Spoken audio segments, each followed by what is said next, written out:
Types of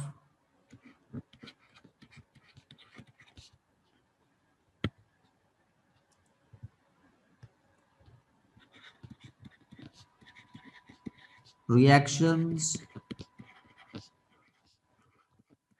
of alkenes।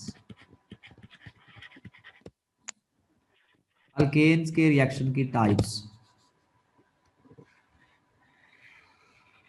मैंने बताया था बेटा कि अल्केन्स के जो रिएक्शन हैं इसकी दो टाइप्स हैं, ये एमसीक्यू भी है। दो types. Number one, substitution reaction.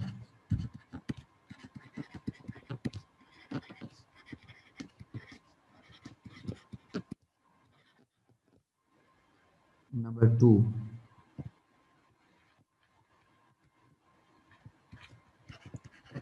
Thermal and catalytic reaction.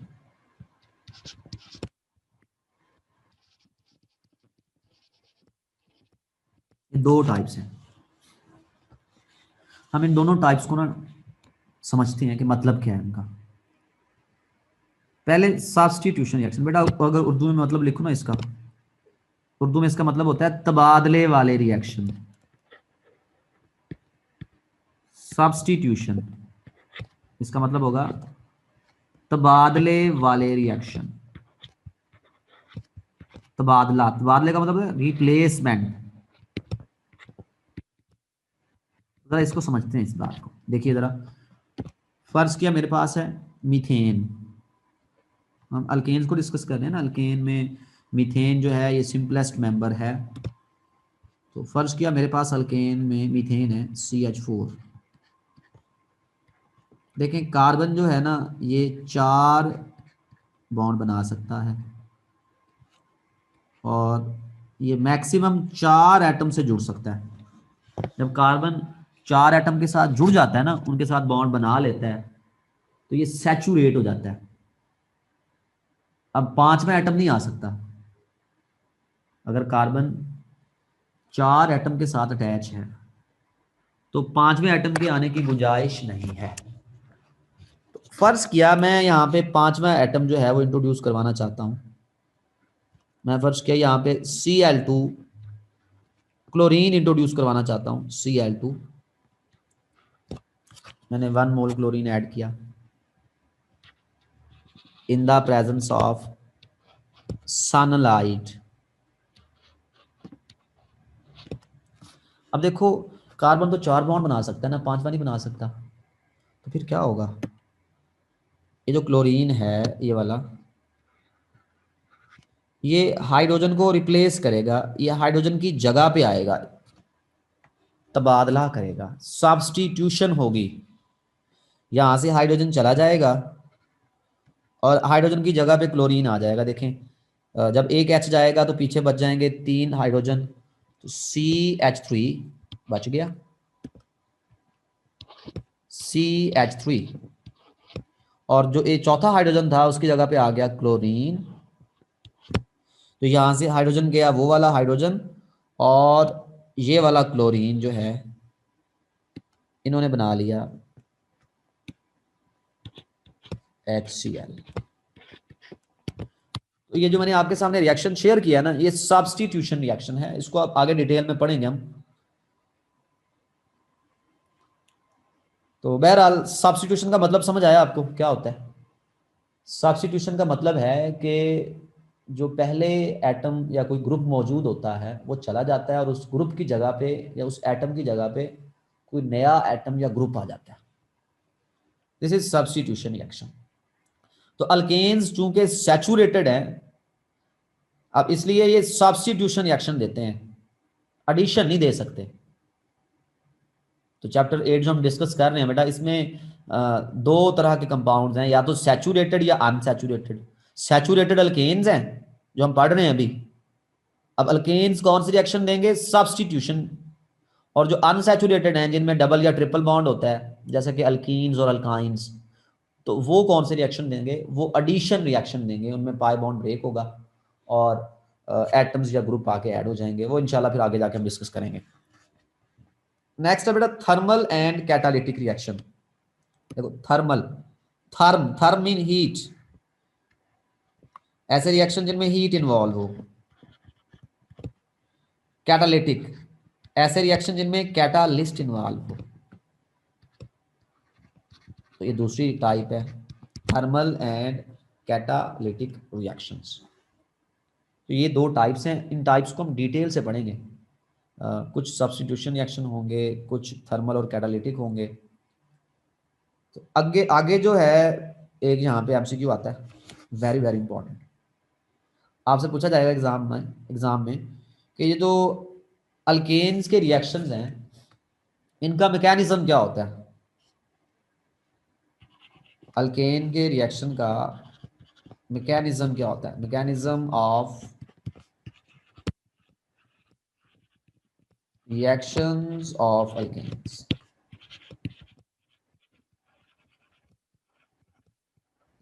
इसका आंसर आएगा बेटा free radical mechanism. Free radical mechanism. जो अल्केन के रिएक्शंस हैं इनका मैकेनिज्म फ्री रेडिकल होता है। फ्री रेडिकल की फॉर्मेशन होती है और ये रिएक्शन प्रोसीड करते हैं। फ्री रेडिकल क्या होता है ऑलरेडी मैं बता चुका हूं आपको, एक बार फिर बता देता हूं। Free radical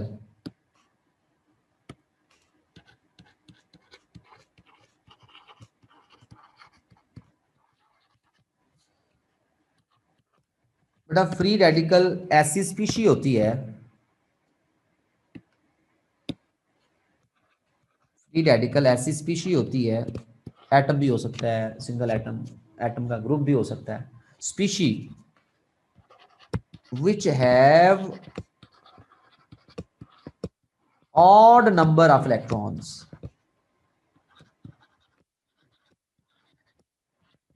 which have odd number of electrons। ऐसी स्पीशी जिसके पास ऑड नंबर ऑफ इलेक्ट्रॉन हो, इलेक्ट्रॉन की तादाद ताक हो, ताक ऑड। देखिए मैं एग्जांपल देता हूं, फर्ज किया हमारे पास ना, जनरल एग्जांपल मैं समझाने के लिए दे रहा हूं, कुछ स्पीशी है ए, उसके ऊपर एक इलेक्ट्रॉन है, एक आपको पता है ऑड होता है। या कोई स्पीशी है, ये मैं ए ले लेता हूं, इसके पास 3 इलेक्ट्रॉन है, 3 भी ऑड नंबर है। या स्पीशी है उसके पास 5 इलेक्ट्रॉन है, 5 भी ऑड नंबर है। या कोई स्पीशी है उसके पास 7 इलेक्ट्रॉन है, 7 भी ऑड नंबर है। तो इनको हम फ्री रेडिकल कहेंगे। जब भी आपके सामने कोई एटम या एटम का ग्रुप आए और उस पर ऑड नंबर ऑफ इलेक्ट्रॉन हो, 1 इलेक्ट्रॉन हो, 3 हो, 5 हो, 7 हो, तो आप बोलेंगे ये फ्री रेडिकल है। बेटा फ्री रेडिकल को जाहिर करने के लिए ना हम वो एटम लिख के उसके ऊपर डॉट लगा देते हैं। जब भी आपको किसी एटम के ऊपर या ग्रुप ऑफ एटम के ऊपर डॉट नजर आए तो समझ जाओ कि ये फ्री रेडिकल है। और जो फ्री रेडिकल होता है ना बेटा, ये रिएक्टिव होता है। फ्री रेडिकल रिएक्टिव होता है। तो मैं एक बार फिर सेंटेंस रिपीट करता हूं, अल्केन्स के जो रिएक्शंस होते हैं इनका मैकेनिज्म फ्री रेडिकल मैकेनिज्म है। यहां से 2 एमसीक्यूज मैंने बता दिया आपको। पहला एमसीक्यू, अल्केन के रिएक्शंस कितनी टाइप्स के हैं, 2 टाइप्स के, सब्स्टिट्यूशन, थर्मल एंड कैटालिटिक। और मैकेनिज्म कौन सा है इनका, फ्री रेडिकल मैकेनिज्म है। अब हम आते हैं रिएक्शंस की तरफ। पहले है जी combustion of alkanes. Reaction number 1,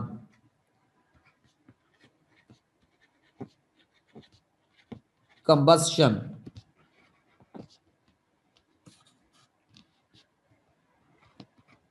of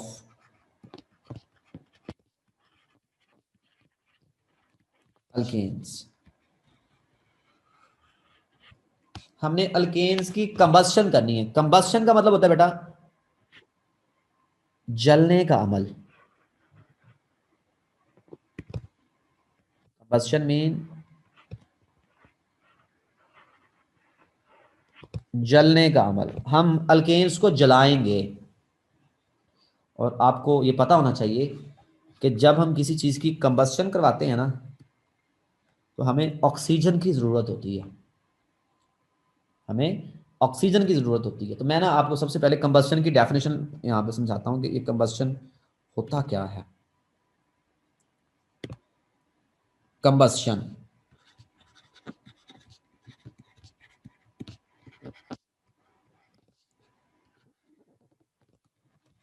burning of alkane,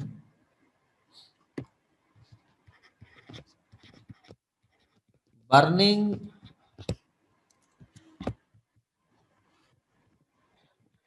of alkane. क्योंकि अल्केन की कंबस्शन कर रहे हैं इसलिए मैं अल्केन यूज कर रहा हूं। इन एक्सेस ऑफ ऑक्सीजन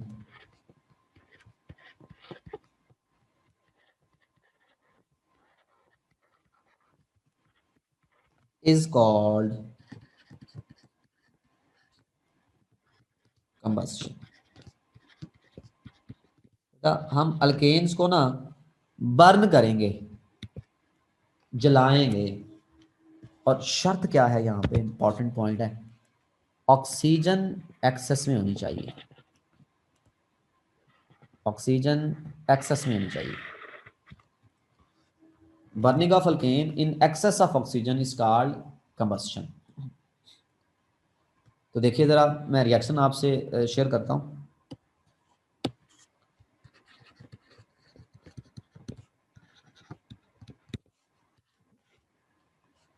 मैंने ले लिया, मैं सिंपलेस्ट अल्केन ले रहा हूं। सिंपलेस्ट अल्केन, सिंपलेस्ट अल्केन है हमारे पास मीथेन CH4। ऑक्सीजन की प्रेजेंस में मैं बर्निंग करूंगा। मैंने O2 CH plus CH methane और O2 मैंने स्पार्क दिया या फ्लेम दिया। देखें, ये बेसिकली जो रिएक्शन करवा रहे हैं ना हम, ये रिएक्शन हम अपने घरों में करवाते हैं। जो सुई गैस का हमारा चूल्हा होता है, स्टोव होता है, हम इसको ऑन करते हैं तो चूल्हे से ये गैस निकलती है मीथेन।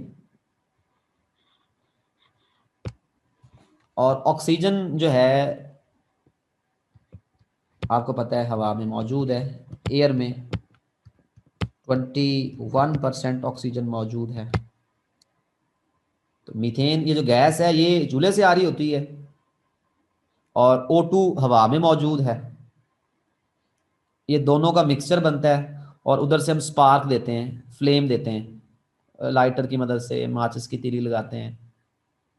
तो होता क्या है कि मीथेन और ऑक्सीजन में रिएक्शन स्टार्ट हो जाता है और हमारे पास प्रोडक्ट्स बनना शुरू होते हैं।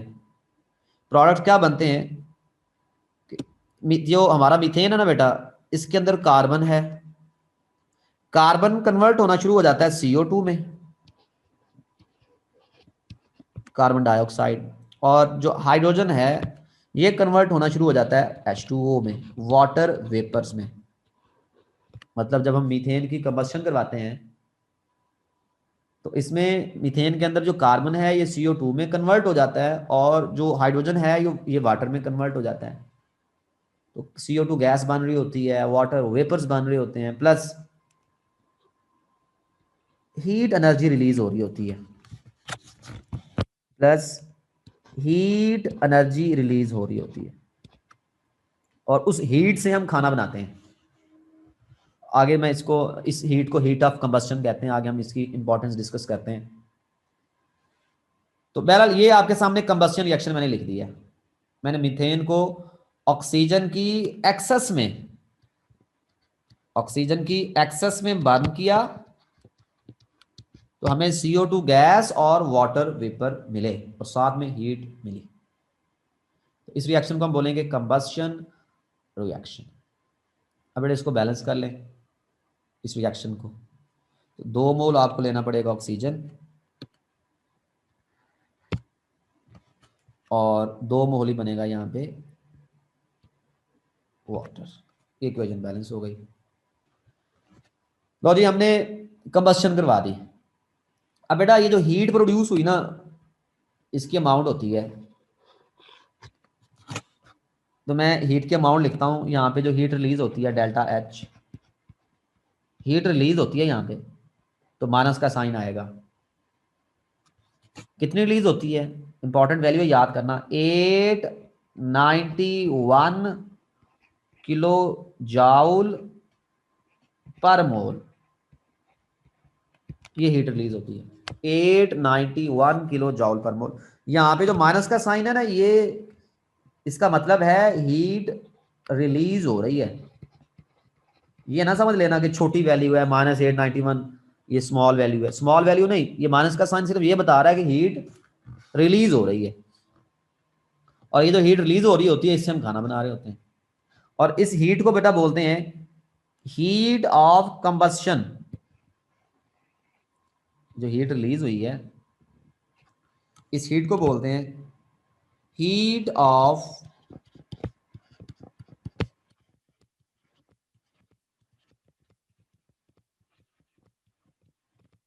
कंबस्शन। अब ये हीट ऑफ कंबस्शन क्या होती है, इसकी भी डेफिनेशन है, उसमें एक छोटा बारीक सा पॉइंट है, हम वो पॉइंट डिस्कस कर लेते हैं। मैं हीट ऑफ कंबस्शन की डेफिनेशन लिखता हूँ। सर बुक में तो ये नेगेटिव साइन नहीं है वैल्यू के साथ। बेटा बुक में नेगेटिव साइन इसलिए नहीं है क्योंकि जहां मैंने हीट लिखा है ना, वहां लिखा हुआ है यहाँ पे प्लस, हीट के बजाय यहाँ लिखा हुआ है +891, तो मैंने अलहदा से लिख दिया यस ना सर। नीचे करके। अगर आप प्रोडक्ट के अंदर शामिल करते हैं हीट को, तो फिर आप प्लस करके लिख दें। जैसे मैंने लिखा ना प्लस हीट, उसने यहाँ प्लस हीट की जगह लिखा हुआ है यस सर। +890, ऐसे किया हुआ है ना। Yes sir.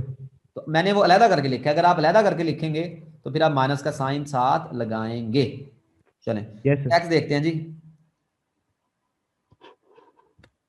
Heat of combustion.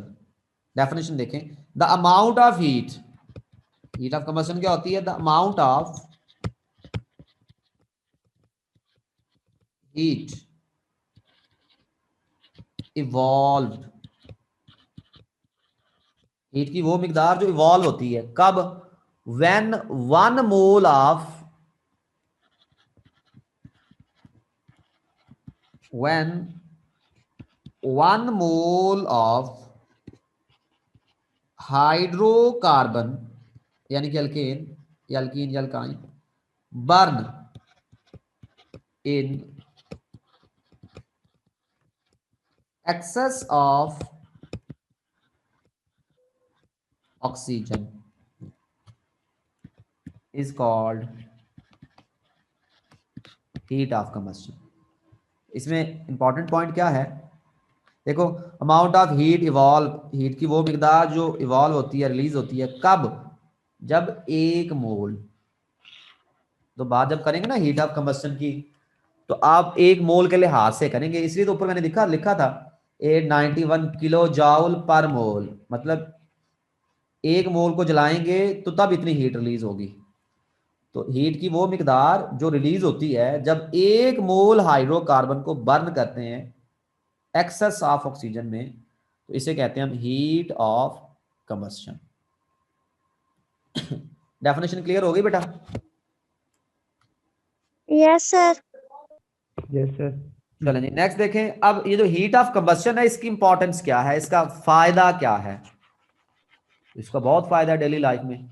सबसे बड़ा फायदा तो ये है कि हम इससे खाना, इसकी वजह से खाना खाते हैं।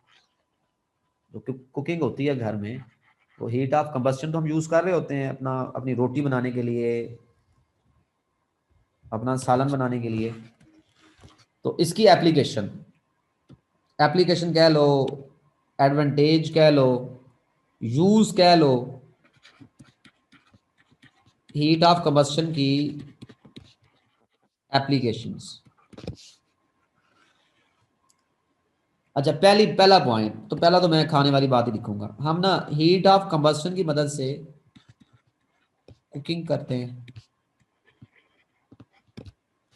कुकिंग। और नंबर 2, बेटा हमारी जो गाड़ियां हैं, गाड़ियां, इसके अलावा जो हमारे बाइक्स हैं वो पेट्रोल से चलते हैं या फिर डीजल से चलते हैं। तो अब ये जो पेट्रोल है जब ये जलेगा, जब ये कंबस्ट होगा, तो इसकी कंबस्शन से हीट रिलीज होती है और वो उस हीट की मदद से इंजन वर्क करता है। तो ये जो इंटरनल कंबस्शन इंजन होता है, इंटरनल कंबस्शन इंजन चैप्टर 7 में मैंने आपको बताया था इसके बारे में, जहां मैंने रीफॉर्मिंग पढ़ाया था। तो इंटरनल कंबस्शन इंजन के अंदर जो वो पिस्टन वर्क कर रहा होता है सिलेंडर के अंदर, वो इस हीट की वजह से कर रहा होता है। तो दूसरी इसकी एप्लीकेशन है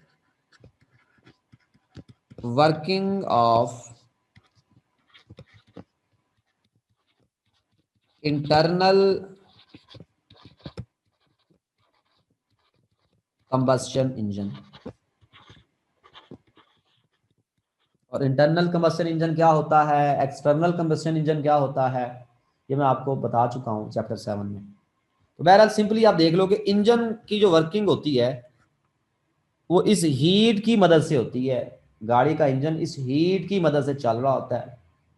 बाइक का, मोटरसाइकिल का जो इंजन है वो इस हीट की मदद से वर्क कर रहा होता है।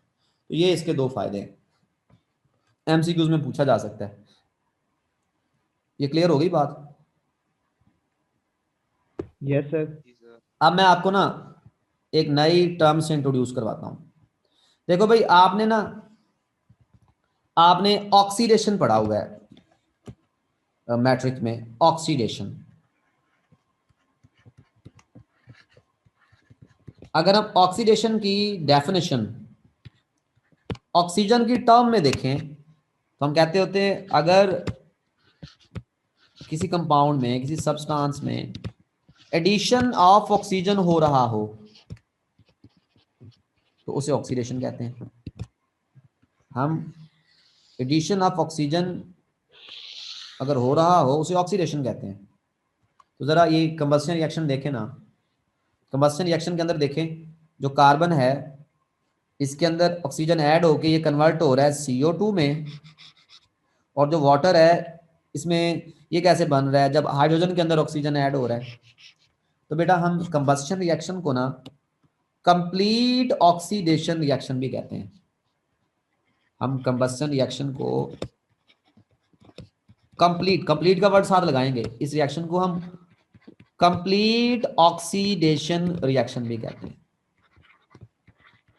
जब हम किसी चीज की कंबस्शन करवाते हैं तो उस चीज की कंप्लीट, मुकम्मल ऑक्सीडेशन हो जाती है। क्लियर हो गई ये बात? Yes sir. चलें जी, यस नेक्स्ट सर। करते हैं।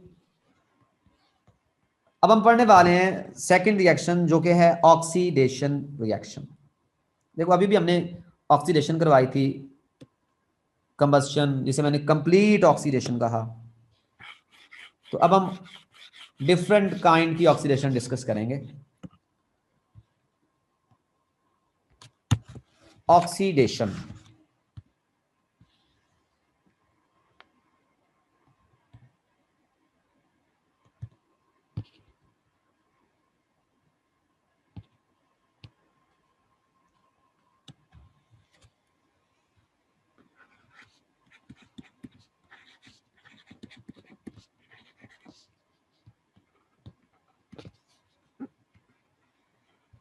बेटा कंप्लीट ऑक्सीडेशन मैंने आपको समझा दी है ऊपर। देखिए मैं, हमारी जो इस अल्केन के पोर्शन में ना 3 तरह की ऑक्सीडेशन है।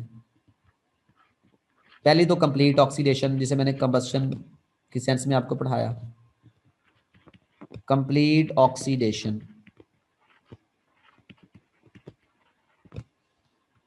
दूसरी इनकम्प्लीट ऑक्सीडेशन।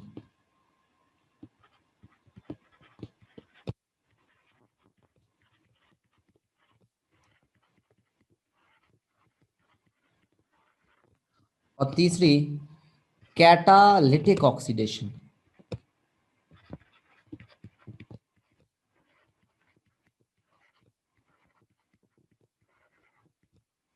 पहली हमने पढ़ ली, दूसरी और तीसरी हम पढ़ते हैं।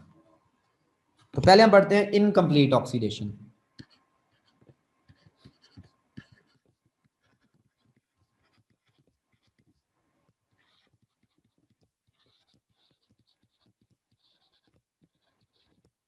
नामुकम्मल ऑक्सीडेशन, अधूरी ऑक्सीडेशन।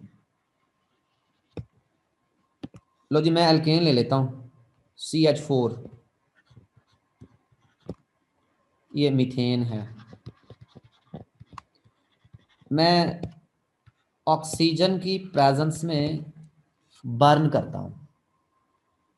काम वही कर रहा हूं मैंने ऑक्सीजन की प्रेजेंस में क्या किया, फ्लेम दिया, बर्न किया। लेकिन यहाँ पे एक चीज हम चेंज करेंगे। ऊपर जब कंप्लीट ऑक्सीडेशन की थी मैंने ऑक्सीजन एक्सेस में यूज की थी, लेकिन इनकम्प्लीट ऑक्सीडेशन के अंदर हम ऑक्सीजन थोड़ी इस्तेमाल करेंगे, ऑक्सीजन हम लिमिटेड यूज करेंगे। बस यही फर्क है, क्योंकि हम ऑक्सीडेशन जो इनकम्प्लीट करवा रहे हैं, ठीक है ना। यहाँ पे मैंने लिखा था एक्सेस, ये आपने लिखना है लाजमी। और अब मैं लिख रहा हूँ लिमिटेड। ऑक्सीजन मैं थोड़ी यूज करूंगा। जब बेटा आप ऑक्सीजन थोड़ी यूज करेंगे ना, तो ये जो कार्बन है ये कार्बन डाइऑक्साइड में कन्वर्ट नहीं होगा, बल्कि ये कार्बन अब कार्बन मोनोऑक्साइड में कन्वर्ट होगा।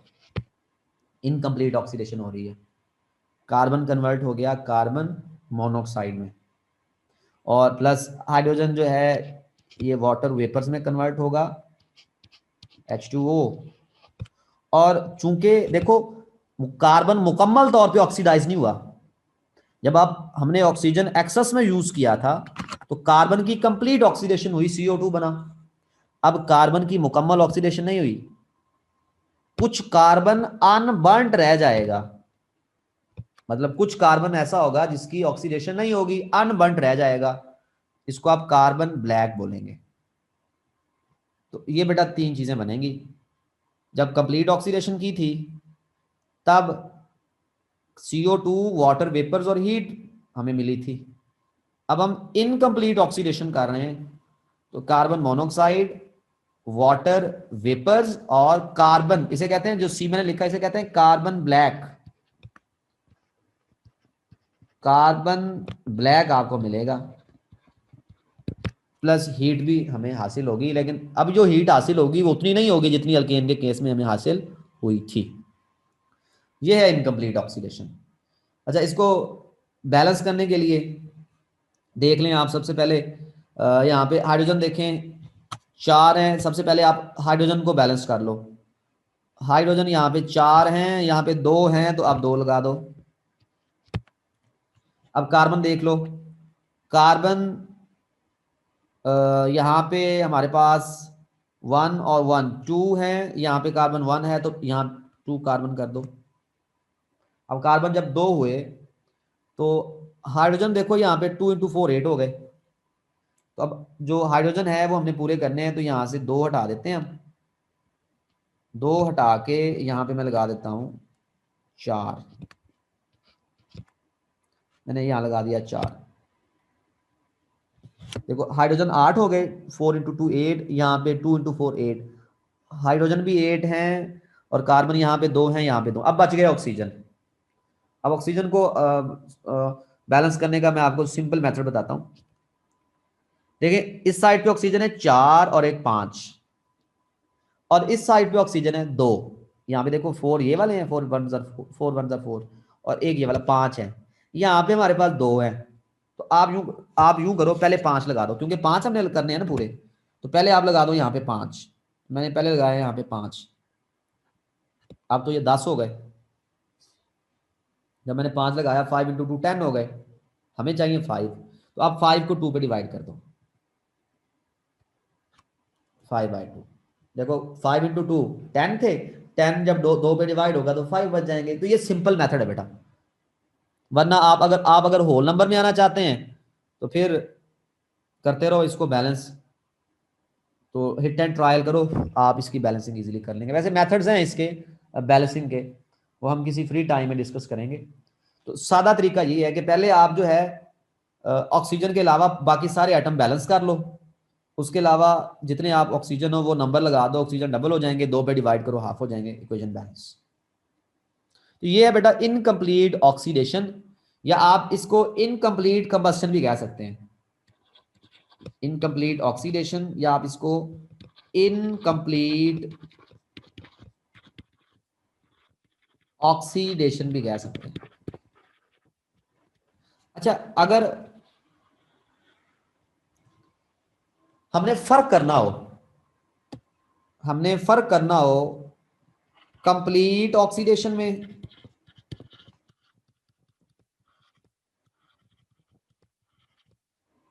और इनकम्प्लीट ऑक्सीडेशन में,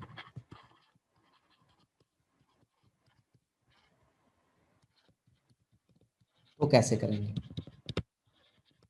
मतलब हमें कैसे पता चलेगा कि ऑक्सीडेशन कंप्लीट हो रही है या इनकम्प्लीट हो रही है? तो बड़ा आसान तरीका है बेटा। अगर फर्ज किया मीथेन जल रहा है ना, CH4 अल्केन जल रहा है, उसका जो शोला है, फ्लेम है, अगर अल्केन्स का फ्लेम जो है ब्राइट हो, फ्लेम क्या हो? ब्राइट हो, चमकीला हो, उस फ्लेम के अंदर धुआं ना हो,